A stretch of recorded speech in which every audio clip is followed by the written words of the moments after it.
June 13, 2024, the day Venezuela's Navy made a catastrophic miscalculation. Let me tell you something that almost no one in the mainstream press is talking. The Venezuelan submarine Caribe didn't just pick a bad target when it shadowed the USS George Washington carrier strike group off the coast of Guyana last week. It picked the worst possible target in the entire Western Hemisphere, a move so strategically reckless, so diplomatically tone-deaf, and so geopolitically loaded that it doesn't just risk a military confrontation.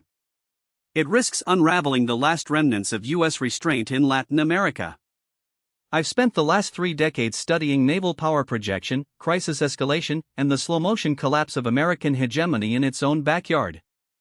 And what I'm about to lay out for you isn't just another skirmish in the endless game of great power competition. This is a moment where the rules of engagement in the Caribbean, rules that have held since the Cuban Missile Crisis, are being rewritten in real time. And if we're not careful, the consequences won't just be felt in Caracas or Georgetown. They'll reverberate from the South China Sea to the Baltic, from the halls of the Pentagon to the streets of Miami. But before we get to the why, before we dissect the hidden motivations, the geopolitical chess moves, and the very real possibility that this could spiral into something far worse, let's start with the story they're telling you. The official A routine patrol gone wrong. Here's what the U.S. Southern Command wants you to. On the morning of June 12, the Caribe, a diesel-electric submarine of the Venezuelan Navy, was conducting a routine training exercise in international waters when it inadvertently approached the USS George Washington carrier strike group, which was participating in joint exercises with the Guyanese military. According to U.S. officials, the submarine came within 1,000 yards of the carrier, a distance that, in naval terms, is the equivalent of a stranger walking up to you in a dark alley and tapping you on the shoulder. The Pentagon's statement was careful: "We are aware of the Venezuelan submarine's actions and are monitoring the situation closely." The U.S. Navy maintains a professional and safe operational posture at all times. The State Department followed up with a warning to Caracas, urging restraint and respect for international maritime law. Meanwhile, the Venezuelan Ministry of Defense called the incident a fabrication, claiming the Caribe was nowhere near the carrier and that the U.S. was manufacturing a pretext for aggression. The media, predictably, ran with the U.S. version. CNN described it as a dangerous provocation. Fox News framed it as Maduro's latest act of desperation. The New York Times buried it in a brief, citing anonymous defense officials who claimed the submarine's actions were unprofessional but not necessarily hostile. And that was that. Case closed. Another day, another Venezuelan blunder. But there's a problem with this narrative. A big problem. Because if you dig even slightly beneath the surface, if you look at the timing, the location, the players involved, and the real capabilities of that submarine, what emerges isn't just a story of incompetence. It's a story of deliberate escalation. And more importantly, it's a story about how the US, Venezuela, Guyana, and a handful of shadowy actors are all playing a game where the stakes couldn't be higher. Deconstructing the what really happened. Let's start with the basics. The Caribe is not some cutting-edge nuclear-powered attack submarine. It's a Type 209, a German-designed diesel-electric boat that Venezuela acquired in the 1970s. It's old. It's slow. And it's loud. In naval warfare, stealth is everything, and the Caribe has about as much stealth as a brass band marching through a library. Modern U.S. carrier strike groups are equipped with some of the most advanced anti-submarine warfare capabilities in the world. They have sonar arrays, P-8 Poseidon patrol aircraft, and destroyers with towed sonar systems that can detect a submarine like the Caribe from miles away. So the idea that this submarine inadvertently got within 1,000 yards of the George Washington without being detected until the last moment? That's not just implausible. It's laughable. Here's what's really going. 1. This was a deliberate show of force, but not by Venezuela alone. The Caribe didn't just wander into those waters by accident. It was deployed there for a reason. And that reason has everything to do with the escalating tensions between Venezuela and Guyana over the Essequibo region, a disputed territory that makes up 2/3 of Guyana's landmass and is believed to hold billions of barrels of offshore oil. Now, here's where it gets interesting. Venezuela has been saber-rattling over Essequibo for months, but its military is a shadow of what it was in the 1990s. The Navy is underfunded, the Air Force is flying 40-year-old Mirages, and the army is more concerned with food shortages than territorial conquest. So why would Maduro suddenly order a submarine to shadow a U.S. carrier strike group, something that, in naval terms, is the equivalent of poking a sleeping bear with a stick? The answer? He didn't act alone. Over the past year, there have been multiple reports of Russian and Iranian advisors embedded with the Venezuelan military. Moscow has been supplying Caracas with advanced radar systems, drones, and even short-range ballistic missiles. Iran has been helping Venezuela evade sanctions and modernize its aging military hardware. And both countries have a vested interest in keeping the U.S. distracted in its own hemisphere. So when the Caribbean showed up near the George Washington, it wasn't just a Venezuelan move. It was a proxy move, one designed to test U.S. resolve, gauge American reaction times, and send a message to you are not safe, even with the U.S. Navy at your side. 2. The Essequibo dispute is about far more than oil. The mainstream media has framed this as a simple territorial dispute over oil. And yes, ExxonMobil's massive offshore discoveries in the Stabroek Block, estimated at 11 billion barrels, are a huge part of this. But the real prize isn't just the oil. It's control of the Caribbean's strategic choke points. The Essequibo region sits at the mouth of the Orinoco River, one of the most important maritime gateways in the Western Hemisphere. Whoever controls that area controls access to the AMA Canal, the Gulf of Mexico, and the Atlantic shipping lanes. And right now, the U.S. is desperate to prevent Russia, China, or Iran from gaining a foothold there. Here's the Guyana has already granted exploration rights to Chinese state-owned oil companies. And Russia has been quietly extending its presence in the region through its Wagner Group mercenaries and arms deals with Venezuela. So when the Caribbean showed up near that carrier strike group, it wasn't just about Venezuela flexing its muscles. It was about Moscow and Beijing testing how far they can push Washington in its own backyard. 3. The U.S. response wasn't just about Venezuela, it was about China. The George Washington wasn't in those waters by accident either. The U.S. has been rotating carrier strike groups through the Caribbean for years, but this deployment was different. It was timed to coincide with the largest joint military exercises between the U.S. and Guyana in history. And it was positioned to send a message not just to Caracas, but to Beijing. Why? Because China has been making aggressive moves in the region. It's building a deep water port in El Salvador. It's financing a new canal in Nicaragua. And it's been courting Guyana with infrastructure deals and military cooperation. The U.S. sees this as a direct challenge to its dominance in the Western Hemisphere, a dominance that has gone unchallenged since the Monroe Doctrine. So when that Venezuelan submarine showed up, the U.S. didn't just see a rogue navy. It saw China's hand in the region. And that changes everything. The X did geopolitical how this fits into the new Cold War. Let me be, this isn't just about Venezuela. This is about the entire global power struggle between the US, China, and Russia. And what's happening in the Caribbean right now is a microcosm of a much larger battle, one that's being fought in the shadows, in the courts, and on the high seas. 1. The US is desperate to maintain its backyard. For the past 200 years, the US has treated Latin America as its exclusive sphere of influence. The Monroe Doctrine wasn't just a policy, it was a warning: stay out. And for most of the 20th century, that warning worked. The Soviet Union tried to challenge it during the Cold War, but even then, the US drew a red line at Cuba and Nicaragua. But now, that red line is fading. China is the biggest trading partner for most of Latin America. Russia is supplying weapons to Venezuela, Nicaragua, and Cuba. And Iran is using the region as a staging ground for proxy attacks against US interests. The US is no longer the only game in town, and that terrifies Washington. 2. China is playing the long game. Beijing doesn't want a military confrontation with the US in the Caribbean. What it does want is economic dominance. And it's using a strategy that's worked for debt trap diplomacy. China has been lending billions to Latin American countries, money that comes with strings attached. When those countries can't pay, China takes control of their ports, their mines, and their infrastructure. And once it has that control, it starts militarizing those assets. We've already seen this in the South China Sea, where China turned reefs into military bases. Now, it's doing the same thing in Latin America. And the US is icking. 3. Russia is the wild card. Moscow doesn't have the economic power of China, but it has something: Beijing nuclear weapons and a willingness to use them as a bargaining chip. Russia's strategy in Latin America is keep the US distracted. Every dollar Washington spends on countering Russian influence in Venezuela is a dollar it's not spending in Ukraine or the Indo-Pacific.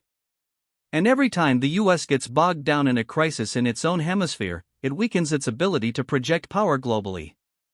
That's why Russia is arming Venezuela.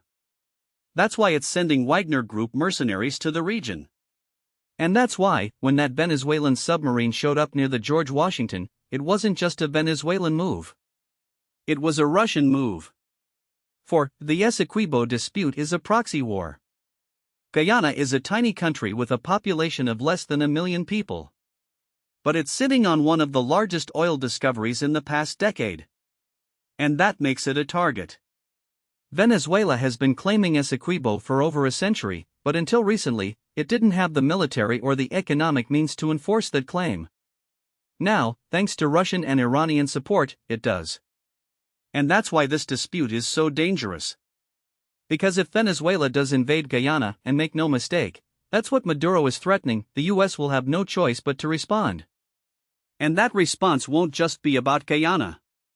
It'll be about sending a message to China and Russia: this is still our hemisphere. Military and strategic, why this could spiral out of control. Now, let's talk about the real risks here. Because this isn't just some abstract geopolitical chess match. This is about war. 1. The US Navy is not invincible. The George Washington Carrier Strike Group is one of the most powerful naval formations in the world. But it's not invulnerable. And the idea that a single Venezuelan submarine could sneak up on it is a myth. The truth is, the US Navy has been warning about the growing threat of diesel-electric submarines for years. These boats are cheap, quiet, and deadly. And in the hands of a determined adversary, they can cripple a carrier strike group. Now, I'm not saying the Caribbean could sink the George Washington.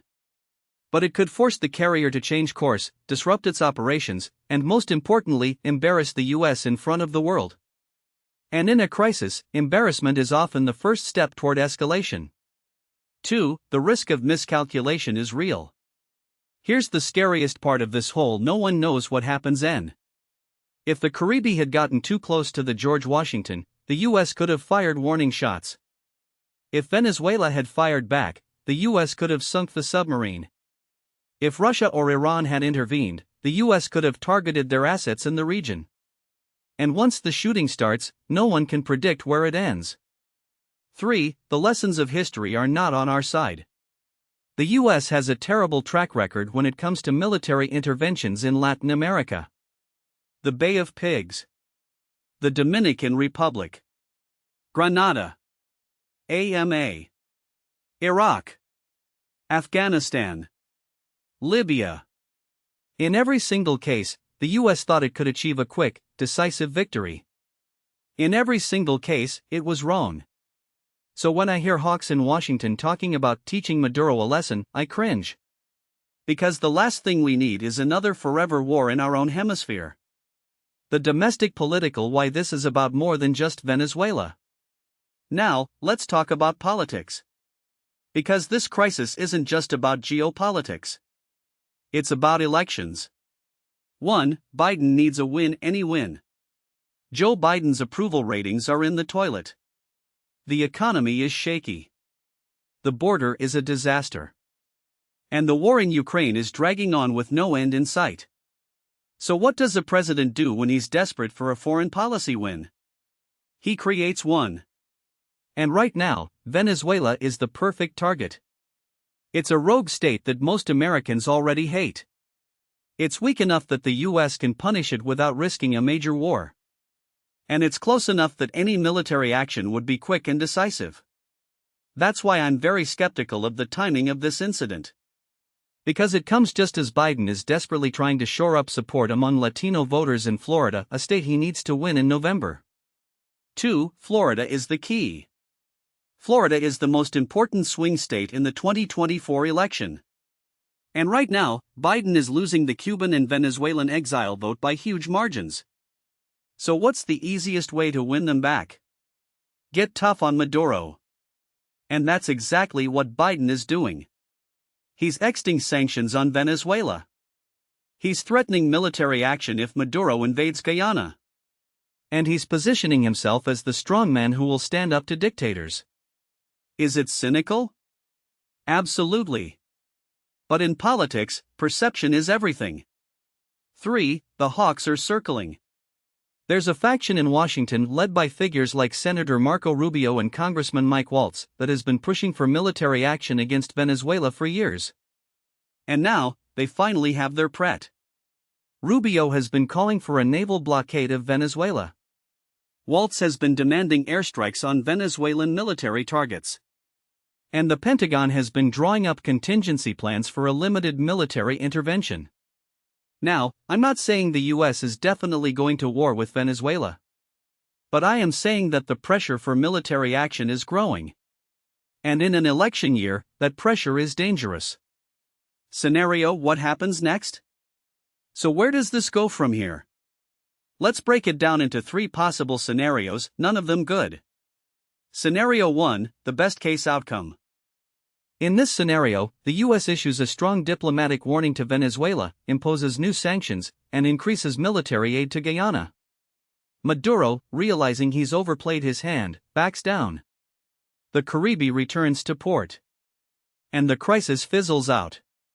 But here's the even in this scenario, the damage is done. The US has shown that it's willing to use military force to protect its interests in Latin America. China and Russia have learned that they can provoke the US in its own backyard without triggering a full-scale war. And Venezuela has proven that it's not afraid to challenge American power. So while this scenario avoids a shooting war, it accelerates the decline of US influence in the region. Scenario 2, the most likely outcome. In this scenario, the US does take military action, but it's limited. The US Navy intercepts another Venezuelan submarine in the Caribbean. The US Air Force conducts airstrikes on Venezuelan radar installations near the Essequibo border. The US imposes a naval blockade on Venezuela's oil exports. Maduro retaliates by cutting off oil shipments to the US and Europe, but the real pain is felt by the Venezuelan people, who are already suffering under hyperinflation and food shortages. The US justifies its actions as a necessary response to Venezuelan aggression, but the reality is that this kind of limited intervention rarely stays limited. Once the first missile is fired, the escalation ladder becomes slippery, and before you know it, you're in a full-blown proxy war with Russia and China backing Maduro. Now, what most people don't realize is that this scenario isn't just about Venezuela and Guyana. It's about the broader contest for influence in Latin America, a region that the US has historically treated as its backyard but where its dominance is increasingly being challenged. China has been making inroads for years, investing billions in infrastructure projects, buying up oil and mineral rights, and even establishing military ties with countries like Bolivia and Nicaragua.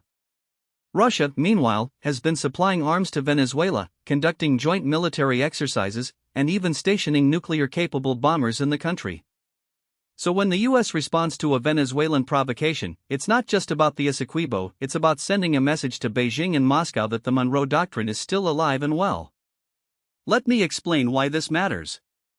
The Monroe Doctrine, which dates back to 1823, was the US policy of opposing European colonialism in the Americas. Over time, it evolved into a justification for US interventionism in the region, from the Bay of Pigs to the overthrow of Salvador Allende in Chile. But in the 21st century, the doctrine has been largely dormant, at least in its overt military form. The US has preferred to exert influence through economic pressure, like the sanctions on Venezuela, or through soft power, like the diplomatic recognition of Juan Guaidó as Venezuela's legitimate president. But if the US starts bombing Venezuelan military targets or imposing a naval blockade, it's effectively reviving the Monroe Doctrine in its most aggressive form. And that's a dangerous game, because it risks turning Latin America into a battleground for great power competition. Here's the uncomfortable: the US is not prepared for this kind of confrontation. The Pentagon has been focused on the Indo-Pacific for years, shifting resources and attention away from Latin America. The U.S. Navy, which would be on the front lines of any blockade or interception, is already stretched thin, with only 296 deployable battle force ships as of 2024, far below the 355 ship fleet that the Navy says it needs. The Air Force, meanwhile, is dealing with aging aircraft and pilot shortages, while the Army is still recovering from 2 decades of counterinsurgency wars in the Middle East. So when I hear Rubio and Waltz calling for airstrikes and blockades, I have to with what? The U.S. military is not in a position to fight a war on 2 fronts, let alone 3. And then there's the question of allies. The U.S. has been trying to build a coalition of Latin American countries to isolate Venezuela, but the response has been lukewarm at best.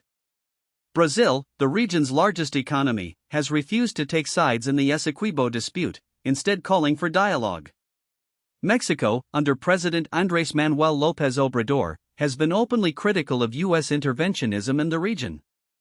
Even Colombia, which has a long history of cooperation with the U.S., has been reluctant to get involved, given its own fragile peace process with leftist guerrillas. So if the U.S. does take military action, it's likely to be a unilateral move, which would only reinforce the perception that the U.S. is an imperial power acting without regard for the sovereignty of its neighbors. Now, let's talk about the third scenario, the one that keeps me up at night. In this scenario, the U.S. and Venezuela stumble into a full-scale war, either through miscalculation or deliberate escalation. Maybe a Venezuelan submarine fires on a U.S. warship. Maybe a U.S. airstrike accidentally hits a civilian target. Maybe Maduro, facing domestic unrest, decides to rally his people by going all in on a nationalist war. Whatever the trigger, the result is a conflict that neither side wanted but both sides are now committed to. The military implications of this are staggering. Venezuela has one of the largest militaries in Latin America, with over 120,000 active duty personnel and a stockpile of Russian and Chinese weapons, including Su-30 fighter jets, T-72 tanks, and S-300 air defense systems. The U.S., of course, has overwhelming firepower, but Venezuela's geography, mountainous terrain, dense jungles, and a long coastline would make any invasion a logistical nightmare. The U.S. would likely rely on airstrikes and special operations forces to degrade Venezuela's military capabilities, but even that would be a costly and protracted campaign. And then there's the question of Russia and China. Both countries have a vested interest in keeping Maduro in power, not just because of their investments in Venezuela but because a U.S. victory would be a strategic setback for them. Russia has already shown that it's willing to intervene militarily in conflicts where it has a stake, as it did in Syria. China, while more cautious, has been extending its military footprint in the region, including through port calls and joint exercises. If the U.S. and Venezuela go to war, it's not hard to imagine Russia sending military advisors or even mercenaries to support Maduro, or China providing intelligence and logistical support. Here's the U.S. has been down this road before. In 1983, the Reagan administration invaded Grenada, a tiny Caribbean island, to overthrow a Marxist government. The operation was a military success, but it was also a diplomatic disaster, alienating allies and reinforcing the perception of the U.S. as a bully. In 1989, the U.S. invaded AMA to remove Manuel Noriega, another strongman who had become a thorn in Washington's side. Again, the operation was successful, but it left a bitter legacy in the region. And in 2003, the U.S. invaded Iraq, a decision that most Americans now regret. So when I hear calls for military action against Venezuela, I can't help but think of these past mistakes.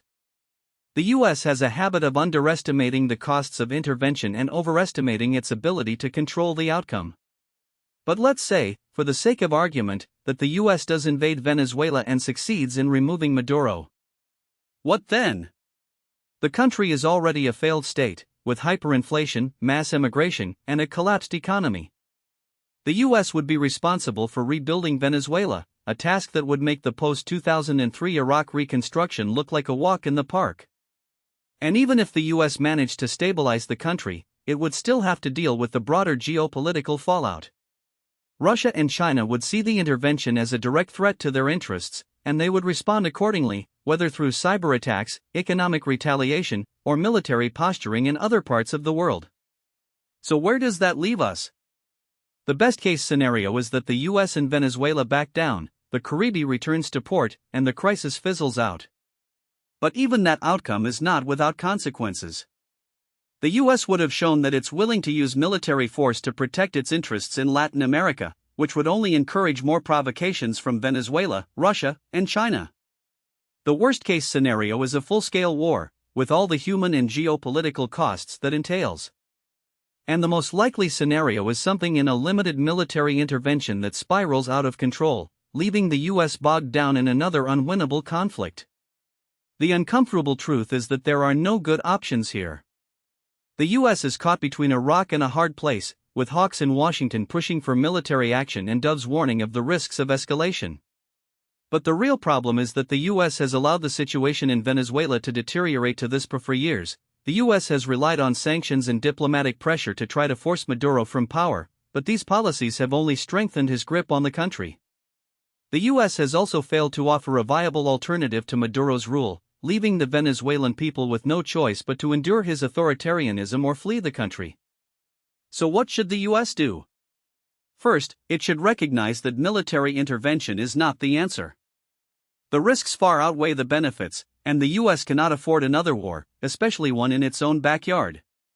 Second, the US should work with its allies in the region to find a diplomatic solution to the Essequibo dispute, one that respects Guyana's sovereignty but also addresses Venezuela's legitimate concerns. Third, the US should rethink its approach to Venezuela, moving away from sanctions and isolation and toward engagement and dialogue. This doesn't mean lifting all sanctions or recognizing Maduro's government, but it does mean acknowledging that the current policy has failed and that a new approach is needed. The bottom line is that the US is at a crossroads in Latin America. It can either double down on its interventionist policies and risk a catastrophic war, or it can embrace a more pragmatic and diplomatic approach that prioritizes stability and cooperation. The choice is clear, but the path forward is not.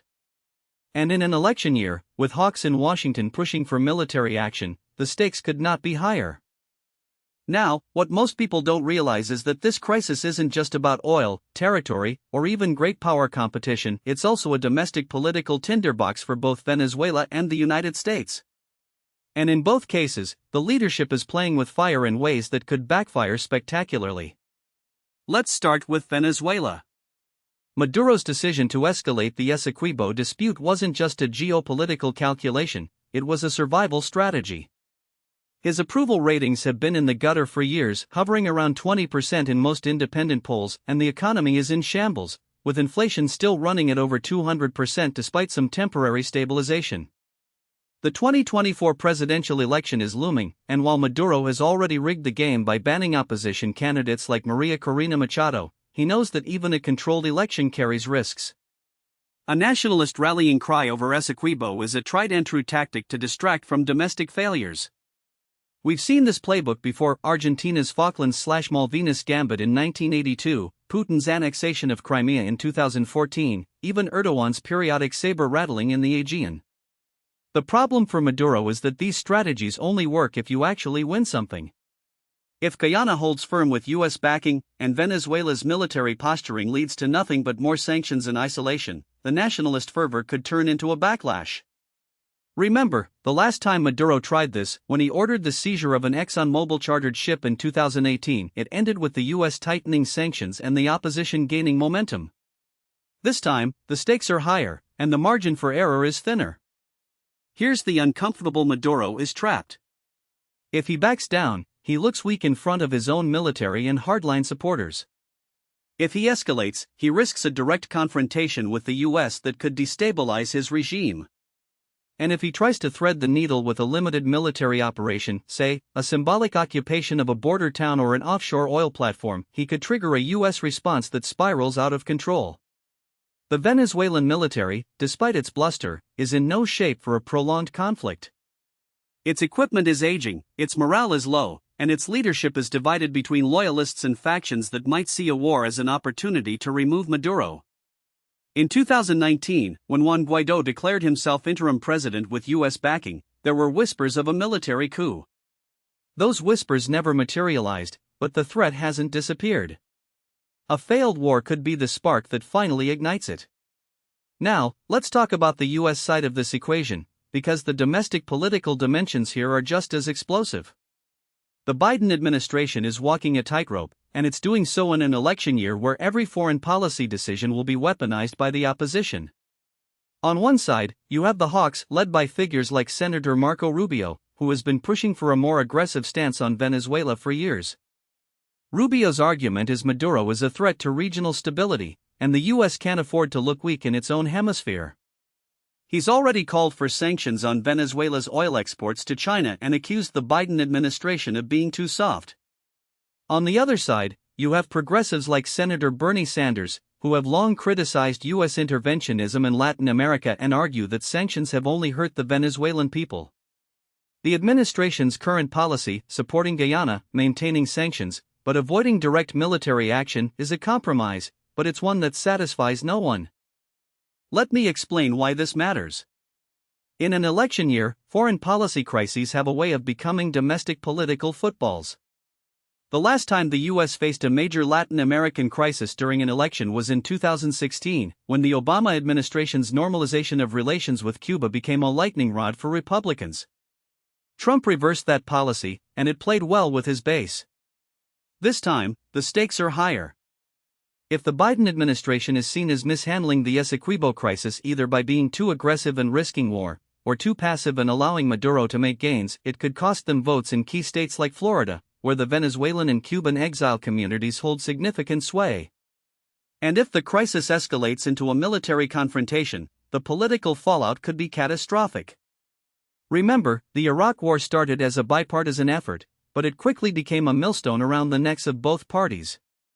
A war in Venezuela would be even more unpopular, given the country's proximity and the lack of a clear U.S. interest. Here's the U.S. establishment has spent decades treating Latin America as a backyard where it can intervene at will, and now it's reaping what it sowed. The Monroe Doctrine is dead, but its ghost still haunts U.S. foreign policy. The problem is that the region has changed. Countries like Brazil, Mexico, and Colombia are asserting their own interests, and they're not going to blindly follow Washington's lead. The U.S. can't just impose its will on Venezuela anymore, but it also can't afford to ignore the crisis. So what's the way out? The answer lies in regional diplomacy, but that requires something the U.S. has struggled with in recent humility. Take the recent meeting of the Community of Latin American and Caribbean States in January 2024. The U.S. wasn't even invited, but the bloc issued a statement calling for a peaceful resolution to the Essequibo dispute. Brazil, which shares a border with both Venezuela and Guyana, has been pushing for a negotiated solution, and it's in a unique position to mediate. The U.S. should be supporting these efforts, not undermining them with threats of military action. But that would require acknowledging that Latin America is no longer a U.S. sphere of influence, and that's a hard pill for Washington to swallow.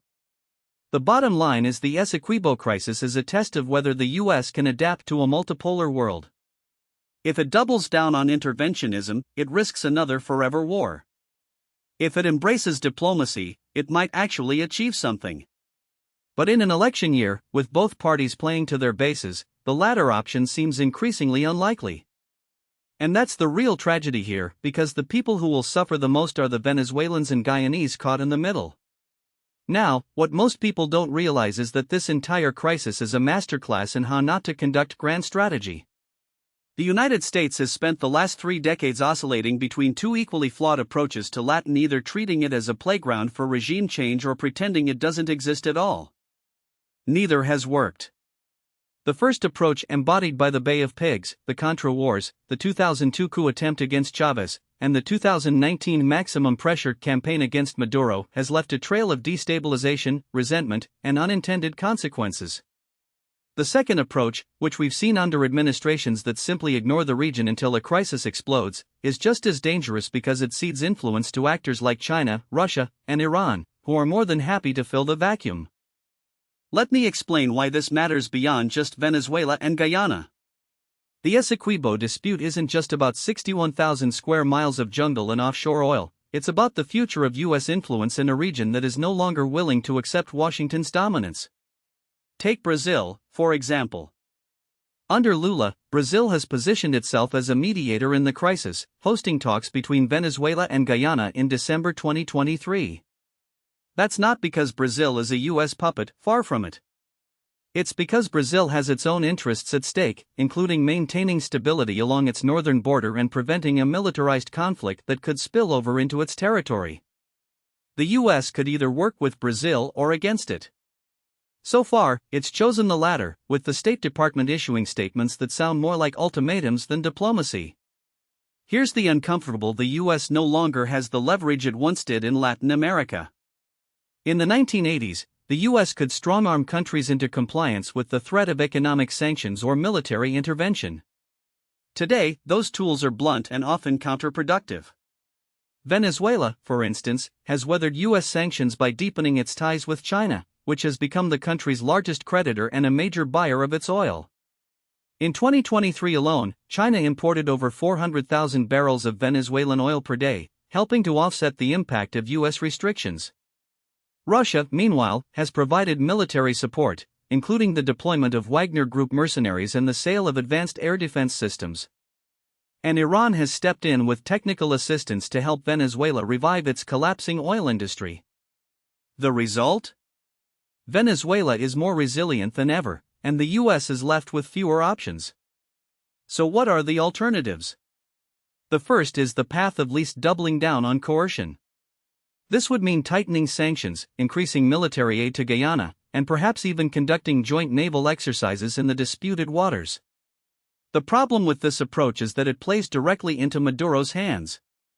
He thrives on external threats, using them to rally domestic support and justify his authoritarian rule. It also risks escalating the crisis into a direct confrontation with Venezuela, which could drag in other regional actors. Colombia, for example, has already warned that it would not support a US military intervention in Venezuela, and Mexico has called for dialogue. Even Guyana, which has welcomed US support, has been careful not to provoke Venezuela too much, recognizing that a full-blown war would devastate its economy. The second alternative is the one the US has historically struggled: diplomacy. This doesn't mean capitulating to Maduro or recognizing his claims to Essequibo. It means working through regional organizations like the Community of Latin American and Caribbean States or the Union of South American Nations to de-escalate the crisis.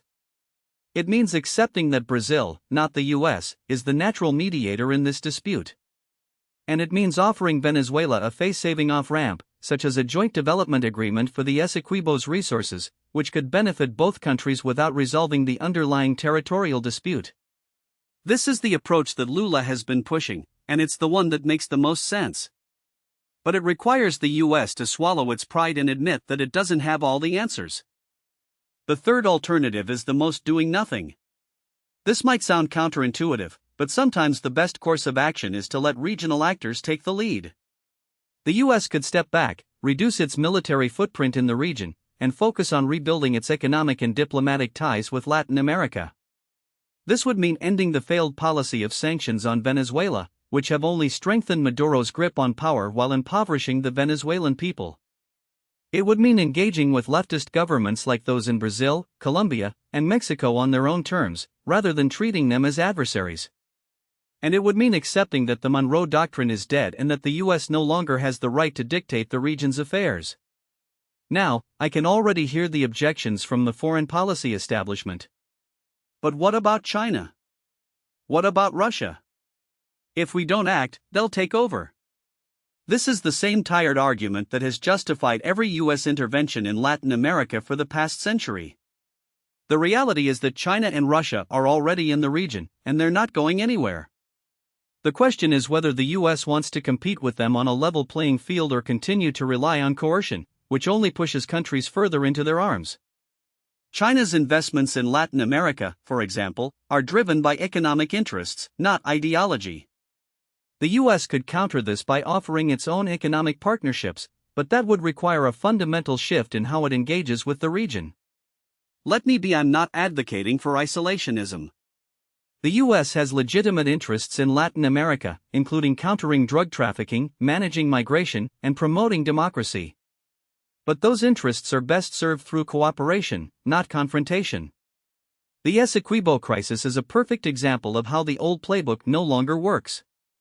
If the US continues to treat Latin America as a battlefield, it will only accelerate its own decline in the region. If it embraces diplomacy and humility, it might actually achieve something. The final question is whether the US political system is capable of this kind of strategic shift. In an election year, with both parties trying to out-hawk each other, the answer is probably not.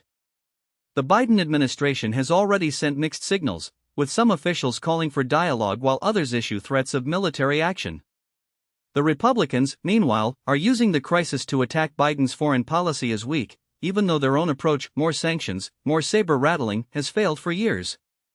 The result is a policy that is neither coherent nor effective. Here's the bottom: the Essequibo crisis is a symptom of a larger problem, the US refusal to accept that the world has changed. Latin America is no longer a US sphere of influence, and the sooner Washington recognizes that, the better. The alternative is a future of endless crises, where the US is constantly reacting to events rather than shaping them. That's not leadership, it's strategic drift. And in a world where China and Russia are more than happy to step into the void, that's a recipe for disaster. I'll leave you with this thought. In 1962, during the Cuban Missile Crisis, the US and the Soviet Union came to the brink of nuclear war. The crisis was resolved through back-channel diplomacy, not military action.